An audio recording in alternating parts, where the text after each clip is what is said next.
Welcome back everyone to the XC-ESC YouTube channel. Today we are starting to fiddle with these XC Marine ESCs a little bit more.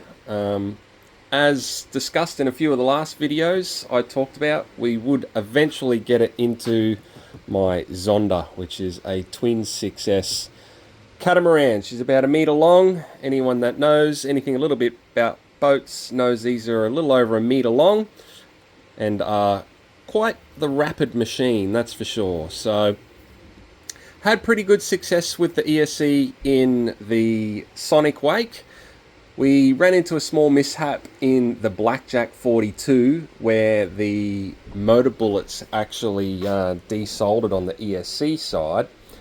So rather than keep pushing it in the Blackjack 42, I've decided just to move on to the Zonda. So yeah, without further ado, we'll talk a little bit about what we're going to do, what I'm going to do different, and we'll get this sucker on the water and check it out.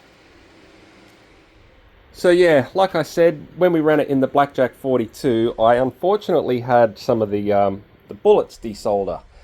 Now, the ESC ran great.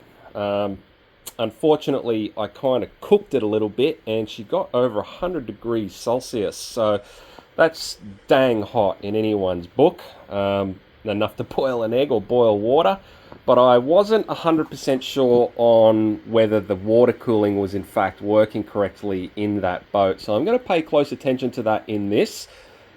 This boat is set up, it's got twin pickups on it, but basically the way this operates is the pickup comes up, it feeds into an ESC, comes out and loops through the motor, and then out the motor and on that side, and same deal on the starboard side. So that's fine. It should be easy enough to see if the cooling is in fact working correctly. We'll just have to pay close attention to that. So I've had this boat for some time now. I've run it with a few different styles of props and eventually settled on Das Boater's Super Geico props. Rest in peace to that fellow too. I heard he recently passed, so that's a big blow to the community, that's for sure. Not that I knew, I think his name was Chris Hoffman, very well. I didn't really know him at all, but condolences nonetheless. So yeah, other than that, I've been doing a few other little bits and pieces to it. I've installed some new collets and new shafts into the boat. Those were just the original like square drive style ones. So while these are a pain in the butt to get in and out of the boat and grease and do all that maintenance on the back of the boat, it does mean that it is impossible to lose your propeller. And given the rarity of the propellers I'm running on this boat, I just didn't want to have that problem ever. So I've always elected to stick with the captured stub shafts in this this boat. So yeah, unfortunately, just the original windings. I don't know if it was this one. This one wasn't so bad. It was the other one. It was just starting to get a little bit ordinary, and the collet was a little bit tight to get the shaft into. So just jiggled them around a little bit, made that nice, and yeah, it should be all good to go. So other than that, this boat ran pretty well on the Sea King 180s I've got in this. I upgraded from the Sea King 120s to the 180s pretty much immediately. Problem with these ESCs is the tiny little capacitors. They gave out, unfortunately. I think this might have had the circuit board style installed on these, and they actually gave out. So I made up some cat packs myself. Absolute thumpers. We're not going to be running with these. We're just going to pop the ESCs in as they are and give that a whirl. So I'm hoping my CGs are going to be all okay. I'll have to make sure that's all good. But yeah, that's what we're going to roll with. I'm not going to go ahead and run the boat with the Sea Kings. I know how it runs. I know for a fact that these have always been on the borderline limit. They always come out, they're kind of hot. I've run the wires as short as I can, but you can see they're just kind of quite dainty. So, but these are, I believe, the older variety of Sea Kings. I think the newer ones that are out now are a lot more capable. So yeah, this will be a great upgrade for the boat. This is where these ESCs are going to see out their days. I may end up doing additional cooling on this, because as you can see, this has the 1 in, 1 out, whereas these have the 2 in, 2 out. So with that in mind, I'm going to have to do a little bit of rejigging on the water cooling, but got to do what you got to do.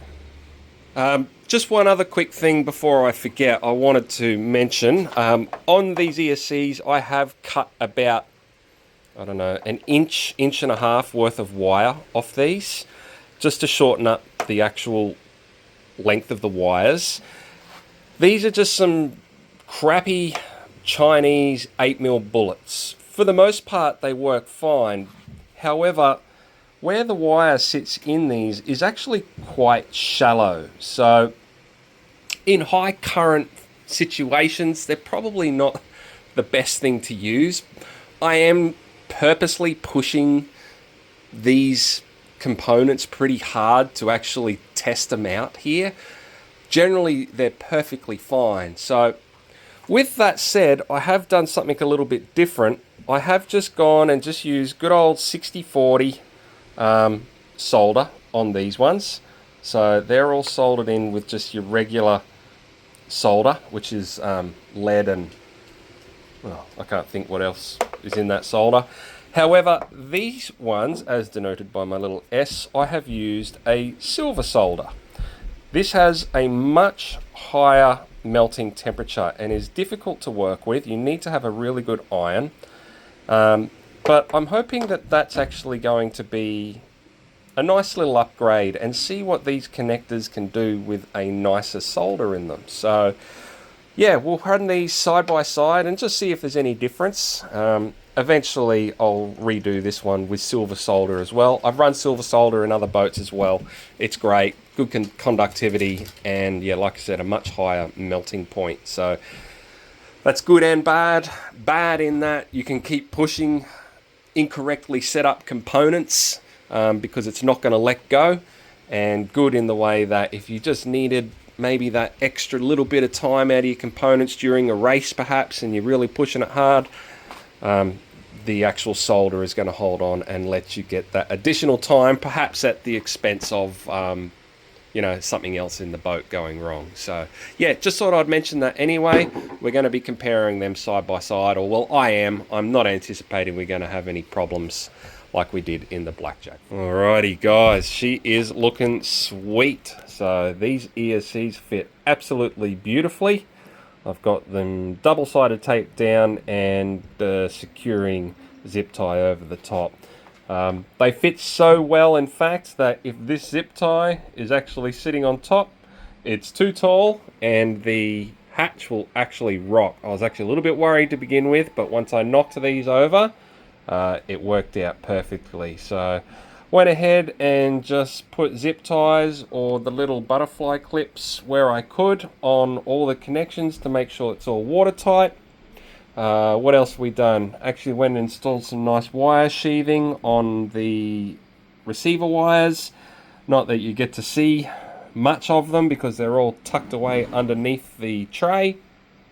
Went ahead and put some dielectric grease in the receiver. If you guys don't know about this stuff, this is compatible with electronics, so it's not going to short fuse anything out, and just gives you a little bit of you know, rust and corrosion resistance, and helps waterproof your electronics where they're exposed. So it's very, very good stuff. Highly recommend it. Went ahead and installed some Miss Geico 36 props on this. I've never run them on the boat before, so it'll be interesting to see how it runs.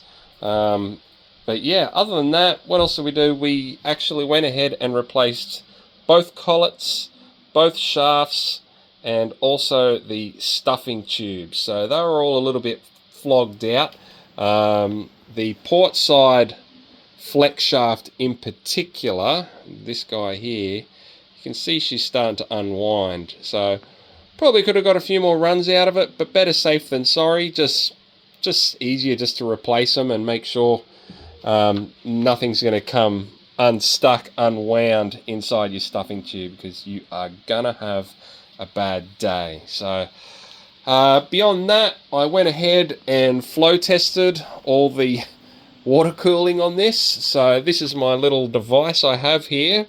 I'll just pull up the other end here so you can see. It's just a little connection here, and I can pull it off the rudder, connect this in line, and then actually squeeze on the bottle and see sort of A, is it flowing, and B, how much resistance is there in it. So it did require some pressure, but that's fairly typical when it's got to fill up the water jacket for the motor and find its way out. So we'll keep a close eye on that when we run the boat. Beyond that, fully greased up. I'll show you this little guy here. I think Horizon sells something similar. It's bloody expensive. I think I picked this grease gun up for $5 on eBay or AliExpress or something. It's a bit cumbersome. You got to open it up and pack it full of grease, and occasionally you got to push a screwdriver down there to actually push the valve up a bit more.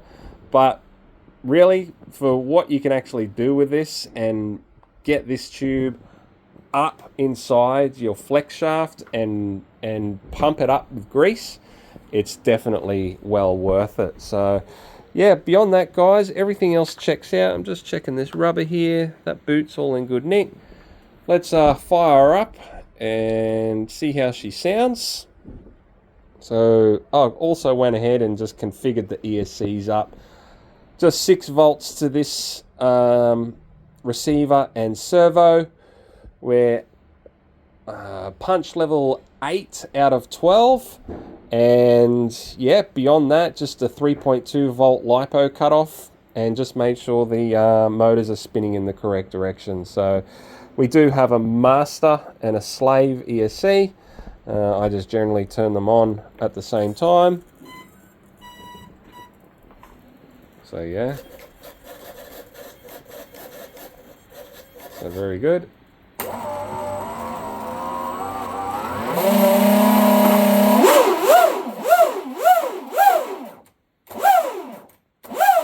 Very punchy. So punch 12 was insane. I did try it. It's just instantly max RPM.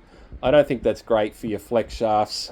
We might show that when we put it in the water, how it differs between the different punch settings. We'll try punch 1, and then yeah, we'll try a higher punch level just to show what the difference is off the line. So yeah, beyond that, and we'll have a nice little spot for the GPS to sit in there so we can get a speed reading. She is ready to go. So yeah, guys, really excited to get this one in the water. Probably not going to get to that in this video now. I just wanted to get it set up, show you guys the boat, get you as excited as I am to get this in the water, and we'll get down to the duck pond and throw her in and see what these ESCs can do in a very fast catamaran. Alright guys, thanks again for watching. Stay tuned for the running video. Please like and comment. I love reading comments, guys, and hearing what you guys have to say and think, sharing ideas. That's what makes the hobby just excellent for me. So cheers, thanks again, guys. I'll see you in the next video.